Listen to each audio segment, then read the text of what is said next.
بسم اللہ الرحمن الرحیم۔ 27 رجب کی فضیلت۔ ماہ رجب و شب معراج کے فضائل۔ اللہ پاک کے آخری نبی صلی اللہ علیہ وآلہ وسلم نے ارشاد فرمایا، رجب شہر اللہ تعالی، رجب رب کا مہینہ ہے۔ یہ اللہ پاک کا مہینہ ہے۔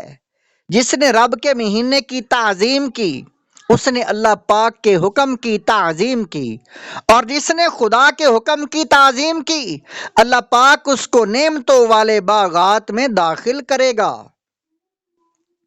اور اس کے لیے اپنی بڑی رضا واجب کرے گا۔ ہمیں اس مہینے کا احترام کرنا ہے۔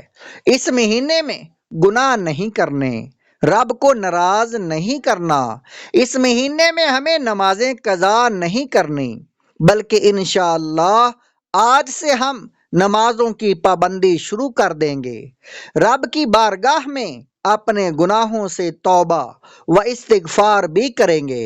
رجب میں استغفار کرنے کی فضیلت ہے، چنانچہ رجب میں خوب استغفار کیجئے۔ اللہ پاک کے آخری نبی صلی اللہ علیہ وآلہ وسلم نے ارشاد فرمایا، رجب کے مہینے میں استغفار کی کثرت کرو، بے شک اس کے ہر لمحے میں اللہ کریم کئی افراد کو آگ سے نجات عطا فرماتا ہے۔ ہمیں اس کی فکر ہونی چاہیے کہ اس مبارک مہینے میں جہاں لاکھوں کروڑوں بخشے جائیں گے، میرا نام بھی اس میں آ جائے۔ 100 بار استغفار کرو۔ مسلم شریف کی حدیث ہے، تاجدار انبیاء صلی اللہ علیہ وآلہ وسلم نے ارشاد فرمایا، اے لوگو اللہ پاک سے توبہ کرو، بے شک میں بھی دن میں 100 مرتبہ استغفار کرتا ہوں۔ ہمارے پیارے نبی حضرت محمد مصطفیٰ صلی اللہ علیہ وسلم دن میں 100 بار توبہ کرتے ہیں، اور ہم ہیں کہ پورے دن میں رب سے توبہ نہیں کرتے۔ کم از کم استغفر اللہ ربی من کل ذنب و اتوب الیہ، یہ دن میں 100 بار ہمیں بھی پڑھنا چاہیے، اور ندامت کے ساتھ پڑھنا چاہیے، اس خیال کے ساتھ پڑھنا چاہیے کہ میرے مولا میرے گناہوں کو معاف فرما۔ معاذ اللہ کوئی یہ نہ سمجھے کہ حضور گناہوں کی وجہ سے استغفار کیا کرتے تھے، بلکہ نبی پاک صلی اللہ علیہ وآلہ وسلم معصوم ہیں، گناہ آپ کے قریب بھی نہیں آتا۔ مفسر شہیر حکیم الامت مفتی حضرت مفتی احمد یار خان نعیمی رحمۃ اللہ علیہ کیا خوب فرماتے ہیں، توبہ و استغفار روزے نماز کی طرح عبادت ہی ہے، اسی لیے حضور انور صلی اللہ علیہ وآلہ وسلم اس پر عامل تھے، یا یہ عمل ہم گناہ گاروں کی تعلیم کے لیے ہے۔ یہ حوالہ جات، یہ حدیث پاک مسند فردوس حدیث نمبر 247 اور مسلم شریف میں یہ حدیث پاک 2702 ہے۔ معافی مانگو معافی ملے گی، سبحان اللہ، ایک بڑی خوبصورت روایت ہے۔ اس روایت کو سننے کے بعد مزید اندازہ ہو جائے گا کہ رب کی رحمت کتنی بڑی ہے۔ شیطان ہمارا کھلا دشمن ہے، وہ نہیں چاہتا کہ ہم توبہ و استغفار کریں اور نیکیوں والی زندگی گزاریں، اسی لیے شیطان مردود اور اس کے چیلے مسلمانوں پر حملہ آور ہوتے ہیں۔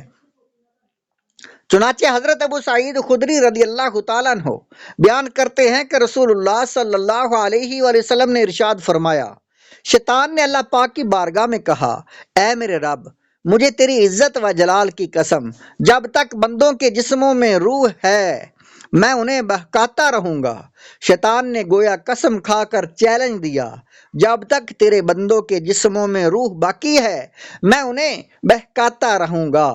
سنیے ہماری مہربان رب نے کیا فرمایا، ہمارے مولا کی طرف سے کیا ارشاد ہوا۔ اللہ پاک نے ارشاد فرمایا، مجھے اپنی عزت و جلال اور بلند مقام کی قسم، میں ہمیشہ اس وقت تک ان کی مغفرت کرتا رہوں گا جب تک کہ وہ مجھ سے مغفرت مانگتے رہیں گے۔ شیطان اپنا کام کرتا ہے، رحمان اپنا کرم برساتا ہے۔ اب ہمارے اوپر ہے، ہم شیطان کی مانتے ہیں یا رحمان کو پکارتے ہیں۔ اپنی دعا میں سب کو شامل کیجئے۔ پیارے اسلامی بھائیوں، جب بھی توبہ، مغفرت یا استغفار کریں تو اپنے ساتھ ساتھ سارے مسلمانوں کے لیے بھی مغفرت کی دعا مانگیں، اس کا بھی بہت بڑا ثواب ہے۔ حدیث پاک میں ہے، جو مسلمان مردوں اور عورتوں کے لیے استغفار یعنی مغفرت کی دعا کرتا ہے، اللہ پاک اسے ہر مرد و عورت کے بدلے ایک نیکی عطا فرماتا ہے۔ دیکھا جائے تو اس وقت دنیا میں 1.5 ارب مسلمان ہیں اور اربوں مسلمان دنیا سے چلے گئے۔ جب جب دعا مانگیں تو عرض کریں، یا اللہ میری بھی مغفرت فرما اور تمام مسلمان مرد و عورت کی بھی مغفرت فرما۔ انشاءاللہ اس چھوٹے سے عمل کی برکت سے اربوں نیکیاں مل جائیں گی۔ رجب میں نبی پاک صلی اللہ علیہ وآلہ وسلم کی دعا۔ حضرت انس رضی اللہ تعالیٰ عنہ فرماتے ہیں، جب رجب کا مہینہ آتا تو حضور نبی پاک صلی اللہ علیہ وآلہ وسلم یہ دعا کرتے تھے، اللہم بارک لنا فی رجب و شعبان و بلغنا رمضان۔ یا اللہ ہمارے لیے رجب اور شعبان میں برکت فرما اور ہمیں رمضان نصیب فرما۔ مفتی احمد یار خان نعیمی رحمۃ اللہ علیہ فرماتے، صوفیہ کرام فرماتے ہیں کہ رجب بیج بونے کا مہینہ ہے، شعبان پانی دینے اور رمضان کاٹنے کا، کہ رجب میں نوافل میں خوب کوشش کرو، شعبان میں اپنے گناہوں پر روو اور رمضان میں رب کریم کو راضی کر کے اس کھیت کو خیریت سے کاٹو۔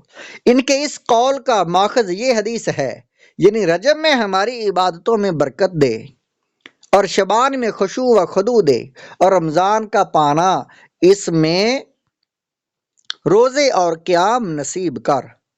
5 برکت والی راتیں۔ نبی پاک صلی اللہ علیہ وآلہ وسلم نے ارشاد فرمایا، 5 راتیں ایسی ہیں جس میں دعا رد نہیں کی جاتی۔ رجب کی پہلی رات یعنی چاند رات، 15 شعبان کی رات یعنی شب برات، جمعرات اور جمعہ کی درمیانی رات، عید الفطر کی چاند رات، عید الاضحیٰ کی یعنی ذوالحجہ کی 10ویں رات۔ حضرت خالد بن معدان رضی اللہ تعالیٰ عنہ فرماتے ہیں، سال میں 5 راتیں ایسی ہیں جو ان کی تصدیق کرتے ہوئے بنیت ثواب عبادت میں گزارے گا، اللہ پاک اسے داخل جنت فرمائے گا۔ اب ان 5 میں سے ایک رات رجب کی پہلی رات بھی ہے، اور اس مہینے میں ایک اور رات بڑی پیاری ہے، جی ہاں، اور وہ کون سی رات ہے؟ 27ویں رجب۔ سبحان اللہ، میرے آقا کو معراج نصیب ہوئی۔ وہ سرور کشور رسالت، وہ سرور کشور رسالت جو عرش پر جلوہ گر ہوئے تھے، نئے نرالے طرب کے سما عرب کے مہمان کے لیے تھے۔ 27ویں رجب میں اس مہینے میں ہے، میرے آقا کو مبارک معجزہ ماہ رجب میں عطا ہوا۔ اس وجہ سے 27ویں شب کو خاص فضیلت حاصل ہے، لہذا اس رات میں ذکر و اذکار کیجئے، نوافل کا اہتمام کیجئے، کیونکہ اس رات میں نیکیاں کرنے کی ترغیب خود نبی پاک صلی اللہ علیہ وآلہ وسلم نے ارشاد فرمائی ہے۔ چنانچہ حدیث پاک میں ہے، 27 رجب میں عبادت کی فضیلت۔ نبی پاک صلی اللہ علیہ وآلہ وسلم نے ارشاد فرمایا، رجب میں ایک دن اور رات ہے، جو اس دن روزہ رکھے اور رات کو عبادت کرے تو گویا اس نے 100 سال کے روزے رکھے، اور وہ 27 رجب کی رات ہے۔ ایک اور حدیث پاک میں ہے، جو رجب کی 27ویں دن کا روزہ رکھے گا تو اللہ پاک اس کے لیے 60 مہینوں کے روزوں کا ثواب لکھے گا۔ پیارے اسلامی بھائیوں، ابھی سے نیت کر لیجئے کہ 27 رجب کا روزہ رکھیں گے۔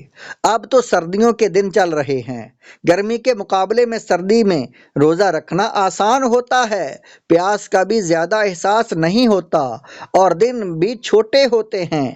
بس اپنا ذہن بنا لیجئے، جب ذہن بن جاتا ہے تو پھر چاہے سردی ہو یا گرمی، انسان نیک اعمال شروع کر دیتا ہے۔ گرمی کے روزے اگرچہ مشکل اور دشوار ہوتے ہیں، مگر ان کا ثواب بھی زیادہ ہوتا ہے۔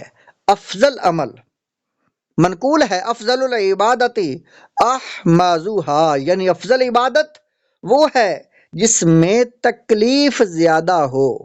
یہ احادیث پاک کے حوالہ جات ہیں۔ شعب الایمان حدیث نمبر 3811، فضائل شہر رجب صفحہ نمبر 75۔ حدیث پاک کا ترجمہ ہے کہ جس میں مشقت زیادہ ہو۔ افضل العبادت احمزوہا، یعنی افضل عبادت وہ ہے جس میں تکلیف زیادہ ہو۔